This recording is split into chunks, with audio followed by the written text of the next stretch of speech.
Fiat Chrysler Automobiles Australia, which basically means Jeep and Chrysler and Dodge and Fiat and Alfa Romeo, the full compendium of malodorous Euro-American bit players in our market, in other words. This fine umbrella organisation has started to get reviewers of their product to sign contracts in which the reviewer agrees not to say anything negative about the product. To me, this is a new low, even for them. And if you've ever wondered what it looks like to see a car reviewer struggling to do his job with his head in a friggin' vice, that's pretty much where we are.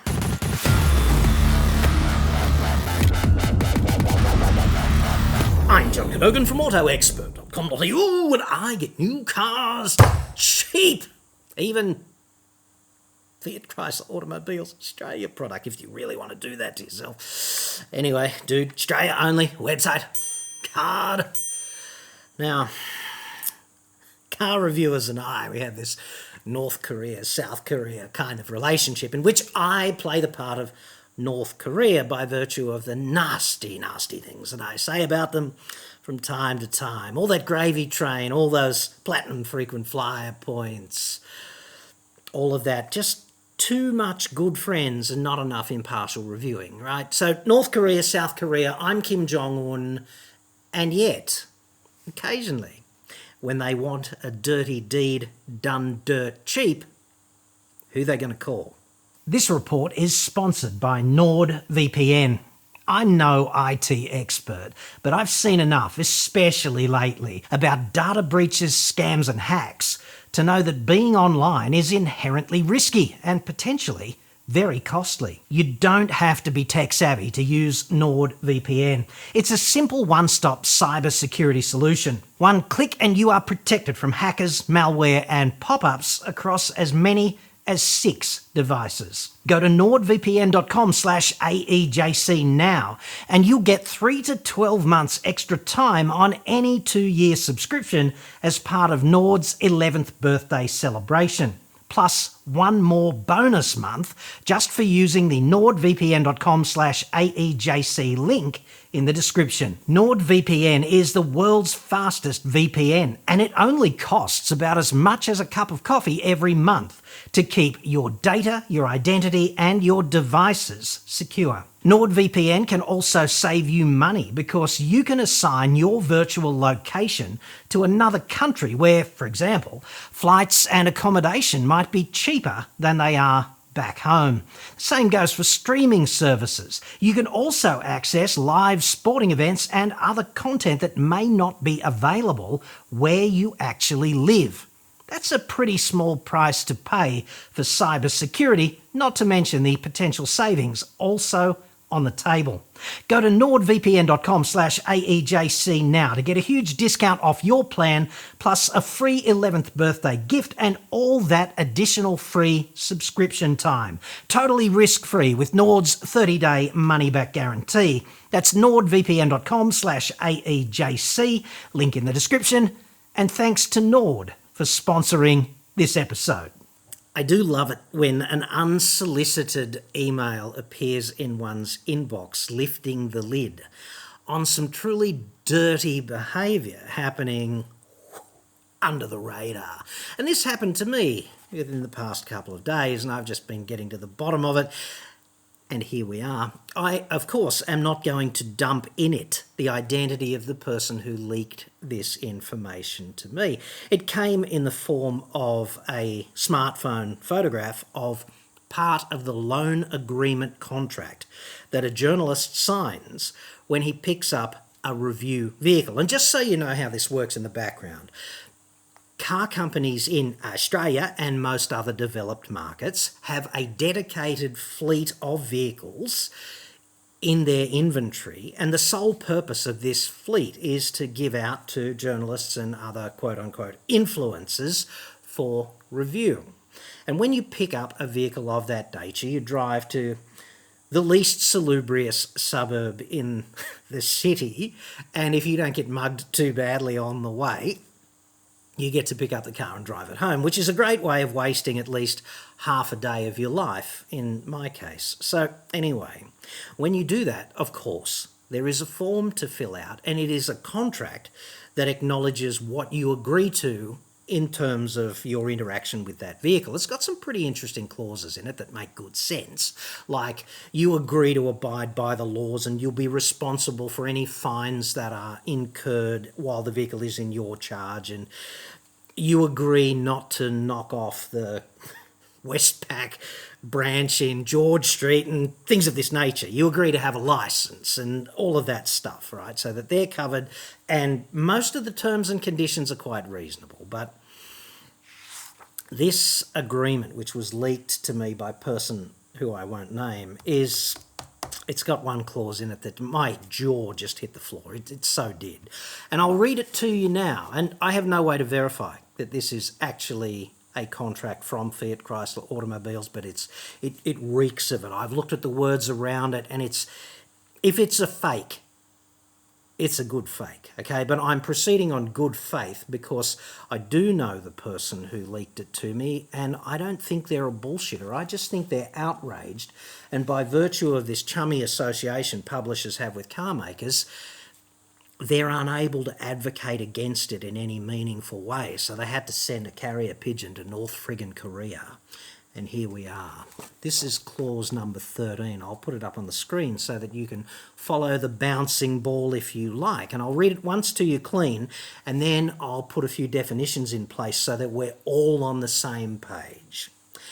Clause 13, reputation. You, the journalist, undertake and warrant not to portray the vehicle in a negative light, or ridicule the vehicle, or do anything in any other way that may be reasonably viewed to disparage or denigrate, reduce or diminish the good name and reputation and or the goodwill of FCAA's business and or compromise the integrity of Fiat Chrysler Automobiles Australia and or the Chrysler, Jeep, Dodge, Fiat or Alfa Romeo brands. How do you do a review without portraying the vehicle in a negative light? Like, this is the first thing you agree to in this clause. Isn't some criticism necessary in a fair and balanced review? Like, you dude, you've got 60 grand in your buttocks, against your buttocks, adjacent to your buttocks. They're burning a hole in your Levi's, and does a little bit of criticism not validate, for example, any praise that might be in a review? And then what? Anyway, we'll get into all of this, but let's just get the definitions right. You undertake and warrant. Warrant means you guarantee, right? So that's kind of unequivocal. You guarantee not to portray the vehicle in a negative light. Negative light just means make it look bad, okay? Or ridicule the vehicle. So I guess you can skip that step of going to Bunnings and getting a little bit of spray paint and doing the caricature of genitalia down the side and doing all the shots like that. However compelling this idea seems in the moment. Or do anything in any other way that may be reasonably viewed to disparage, which means to paint something in the light of it having little value. Or denigrate, which means criticise unfairly. And to that I would opine, who the fuck is the arbiter of fairness in criticism? Who is gonna be the dude who decides what criticism is fair and what ain't?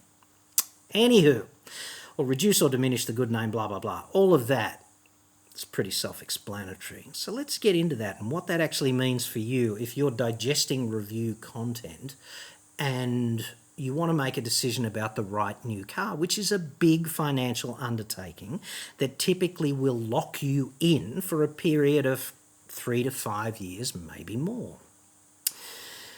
This means that every vehicle that you see, every Fiat Chrysler Automobiles Australia vehicle that you see reviewed in the media henceforth is going to flow from a loan of the vehicle that will not occur unless somebody representing the publisher of that content signs this contract and agrees to clause 13, as well as all of the other clauses about not doing a bank job, etc.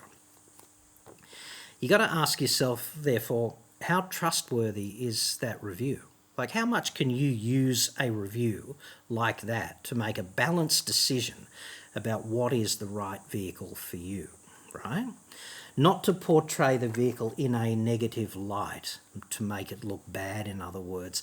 Does that mean, for example, if you are a publisher and you're going to do a multi-car comparison, 3-4 car comparison, does that mean it's got to win? Because in a 4-car comparo, of which I've done bazillions in my career, there's one winner and 3 losers. That's how it works. Now, there's context in all of that. Some vehicles are good at this, some vehicles are good at that.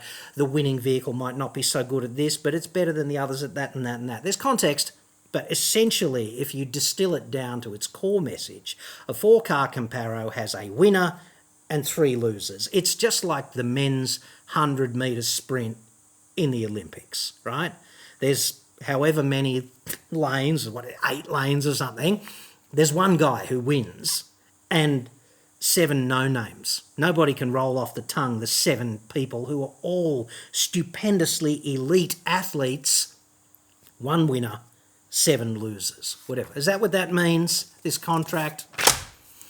How about if you go back in time? I don't know if you remember this, but just before Christmas in 2015, a car reviewing journo I rate as a good reviewer and a good bloke named Peter Barnwell, he picked up a Ford Everest and he had it on test for a week, because that's typically how loans of vehicles in this domain work. You pick a vehicle up for a week and then you give it back filthy and empty a week later, you know. He picked up a Ford Everest on, I think it was the 9th of December or something, don't quote me. And anyway, he's driving it around, the fucking thing catches fire, and it burns to the ground. And, you know, there's a news.com.au report, I'll put it on the screen if I can find it. And no one was hurt. So it's just a bit, it's reportable, it's newsworthy, it's the ghost of Pinto, but hey, if we'd been subject to that kind of agreement in this case, Mr. Barnwell would not have been able to make any jokes about ghost of Pinto, #ridicule, right? He probably would not even have been able to report this incident if he wanted to remain bound by the contract, right? So there's that, okay? So are you barred from reporting things of that nature? You'd pick up a brand new Jeep Cherokee and it burns to the ground in the middle of the harbour bridge. Everyone else is going to report it. It's going to be captured by a bazillion smartphones. But you're going to be contractually bound not to portray the vehicle in a negative light. Give me a break. Let's talk about another salient Jeep characteristic, for example, and that would be the sky-high repair cost of these things. If I was in the market for a new car, I'd want to know about that. But you wouldn't be able to say anything about that, would you? You wouldn't be able to refer back to the evidence, such as, do you remember the case of Danny and Catherine Lawrence? They bought a 2013 Grand Cherokee. They bought it in 2015, so it was a late model used car at the time. And they were subsequently hit with a $47,500, I think, but nearly $50,000 repair bill for that vehicle. And the repair was obviously worth more than the car was worth at the time, had the car been functional. And the Lawrence family were fortunate in that they were so photogenic for tabloid gold. Like, everyone wants to do dodgy dealer as a category of story. This is certainly in that genre. And they're photogenic, so they're reportable. They're battlers, so they're reportable. Big companies throwing them under the bus, which was exactly Fiat Chrysler Automobiles in Australia automobile intent at the time, to throw them under the bus and say, well, take it or leave it. If you want your car fixed, that's what it's going to cost. But the mainstream tabloid press picked it up, and Fiat Chrysler was forced to go into damage control and pay for the repair, or at least absorb the cost of the repair for the Lawrence family, but not before the damage had been done. And they probably didn't want to blip on the ACCC's radar again. We'll get to that, okay? This business about negative light, make it look bad too. What about subjective determinations? Because if you're a reviewer, there's 2 parts to your review. There's the facts, which are pretty hard to get wrong. There's like, how many seats, what's the engine power, things of that nature. Does it have a space saver spare tyre? Should be pretty straightforward, and for most reviewers it is. And then there's all the subjectivity. It's the making comparisons, and it's the what you think of the styling kind of thing, right? In the domain of subjectivity, I would have thought you're allowed your opinion. Does the vehicle appear to you to have been clubbed with repeatedly with the ugly stick, for example? If you said that, that might be your honest opinion, and most people might agree with you, but you'd be contractually bound not to say it. And if you say it in a funny way, you open the door to the ridicule clause as well, don't you? So there's that. I should clarify that car companies and most companies in Australia cannot sue for defamation. You have to have 10 employees or fewer or be not-for-profit to be able to sue for defamation. So even if they could sue for defamation, like if you're talking about a person, for example, you have to be pretty careful when you do that in the public domain, even on Twitter, right? But you are allowed honest opinion about matters of public interest, and as long as you tell the world that that this is your opinion and you're not dressing it up and presenting it as if it's a fact. You tell people it's your opinion. You tell them the basis on which you're making this determination. You don't have to have a moderate view. It doesn't have to be fair or balanced. It just has to be honestly held in a matter of public interest and be based on true facts that you present so that the audience knows where you're coming from. So even in that case, you're allowed honest opinion if you want to unfairly criticise another member of society. But if you sign this contract, you can't do that in the case of Fiat Chrysler. So it does seem to be a tremendous erosion of free speech to me. You might say in a review, here's a good example of how this could bite you on the arse potentially if you've signed this contract. You could say about a Grand Cherokee that, yeah, it's a great car and I love driving it, but if you're thinking about using it for outback touring, a Toyota is probably going to be more reliable, and Toyota has many more service agents in truly remote places. Both of these are fairly true statements, but even if they're not, even if they're just your opinion, you should be free to say that. And voicing that is of interest and value to your audience, because if you're sitting out there thinking about buying a Grand Cherokee and driving off to Dingo Piss Creek to go and see all the other Toyota owners out there, then considerations about reliability and where you will get servicing or repairs done should you need them, that's a valuable thing to blip on your radar. And yet, in the case of Jeep reviews into the future, for example, the reviewer will not be able to make determinations like this if they care about maintaining their fidelity to the contract, okay? And to me, this is a serious downgrade in the quality of the review to you. And what's the point in doing a review if it's not for you? If it's just a suckfest between the borrower, the publisher, and the car maker, why detain you with it? You're just a statistic to justify the importance of the publisher to the car company that lends the journalist the vehicle. How else does this work?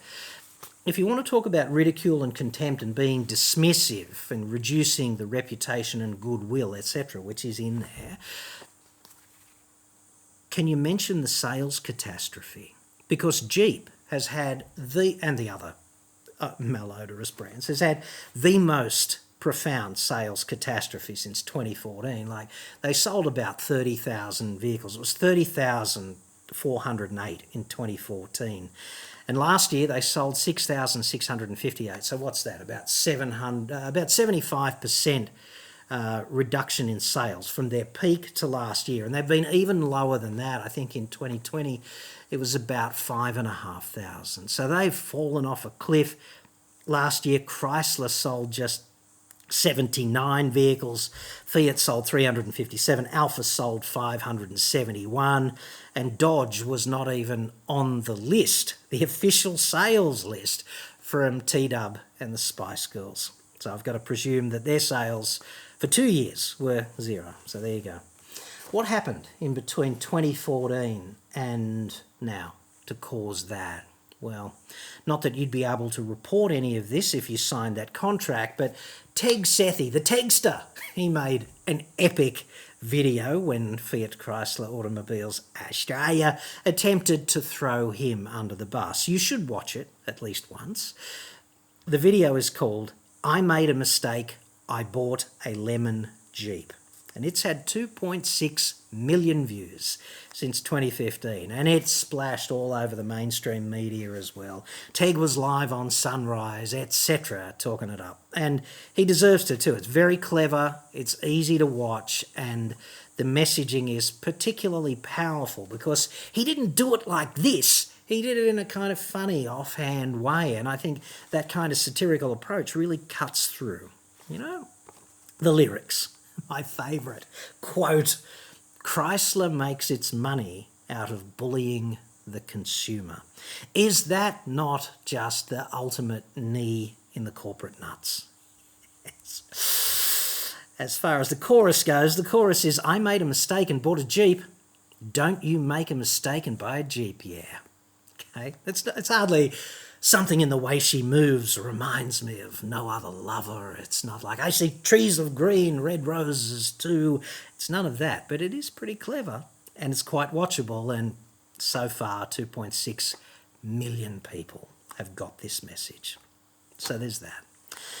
And at the other end of the spectrum, when it comes to the public perception of brands like Fiat Chrysler, the ACCC in 2015 published the findings of its 2-year investigation into the misconduct of that brand.